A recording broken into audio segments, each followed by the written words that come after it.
Hello guys, കല്യാണ മണ്ഡപത്തിൽ ഒടുവിൽ നമ്മുടെ മാർക്കോ എത്തുന്നു രക്ഷകനായി. അതേ കൂട്ടുകാരെ, നമ്മുടെ കല്യാണ മണ്ഡപത്തിൽ ആകപ്പാടെ ഒച്ചയും ബഹളവും എല്ലാം തന്നെയാണ് അല്ലേ. നമ്മുടെ കണ്ണനെ ധിക്കരിച്ച് ഇവർ വിവാഹത്തിന് പോകുകയാണ്. അപ്പോൾ വീട്ടിൽ വെച്ച് തന്നെ ചെറിയ പ്രശ്നങ്ങളൊക്കെ നടക്കുന്നുണ്ട്. കല്യാണത്തിന് ഇറങ്ങും നേരം നമ്മുടെ കണ്ണനും മഹാലക്ഷ്മിയും എന്തൊക്കെയോ തീരുമാനിച്ചുറപ്പിച്ച് വരുന്നുണ്ട്. ഇനി ഇവർ പറയുന്നതൊന്നും വിശ്വസിക്കാതെ ഇവർ കല്യാണ മണ്ഡപത്തിലോട്ട് പോയാൽ തന്നെ നമ്മുടെ കണ്ണനും മിക്കവാറും കല്യാണം കൂടാൻ വേണ്ടി പോകും. ഒന്നും സഹകരിക്കില്ല എന്ന് മാത്രം പറഞ്ഞിട്ടുള്ളൂ. കല്യാണം കാണാൻ വേണ്ടി പോകുമായിരിക്കും.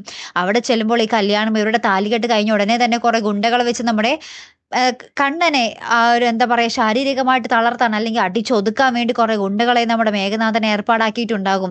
അങ്ങനെ തന്നെ നമ്മുടെ കണ്ണനെ ഇടിക്കാൻ വേണ്ടി ഗുണ്ടകൾ പോകുമ്പോൾ നമ്മുടെ മാർക്കോയായിരിക്കും ആ ഒരു വിവാഹ മണ്ഡപത്തിൽ നമ്മുടെ കണ്ണന് രക്ഷകരായിട്ട് വരുന്നത്.